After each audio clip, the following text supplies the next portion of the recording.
Hi, it's Shayla again. Today I'm going to be talking a little bit about my culture, or what defines me as a person and what defines my family.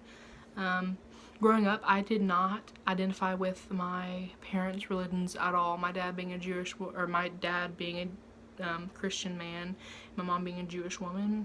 Like, I had to participate in like religious activities growing up, but that was really my choice, and I didn't really care. Not to be offensive, but I didn't really get involved as much as I wish I would have. But it didn't really stick with me. I didn't care about, I didn't just identify with it. My family obviously did, and I just wasn't a part of that. So I felt a little bit alienated in that way.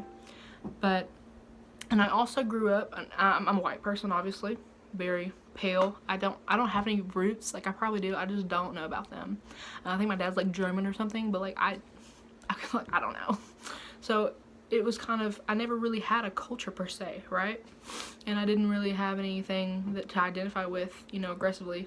So, and I grew up in a place where there was a lot of culture and a lot of people who could really trace the roots. I grew up in Jacksonville, Arkansas, right next to Little Rock. It's a mainly black neighborhood, area, city, town, whatever you want to call it. The high school I was enrolled in was 66% black, which is 40% above the state average. Like, it's a very black school, and all the kids there, all that I grew up with, all my friends, they all had roots, and they all had a lot of culture in their families and things that they could really identify with and have and remember, and have like really good holidays and stuff like that. And I felt a little bit of an outcast in that way,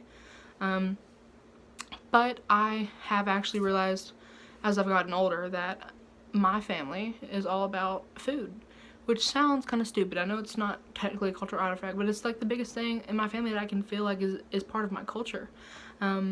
It's the one time that my family can get together, and it's like an unspoken rule that you don't argue at the cookout. Like, you don't. Like, that's not what you do.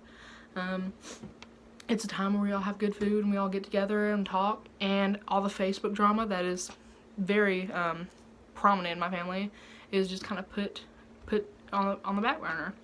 And whenever I get a new boyfriend, I have to take them with me to the cookout, and they have to meet my family that way, and that's just how it is. And all the women in my family, they cook really good food, and for Thanksgiving we don't really think too much about like the stuff behind the actual holiday. We just think it's a day we're all off work and we all get together and have a really good time.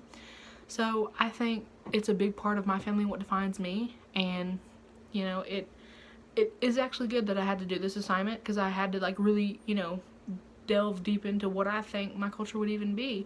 And that's the only thing I can really I know that is just like ingrained in me, and that's important to me. If I miss Thanksgiving, I am upset about it. I'm so hurt, because that's such a good time that I missed out on, a good bonding moment with my family. And I think that's the biggest thing in my family with like any culture. So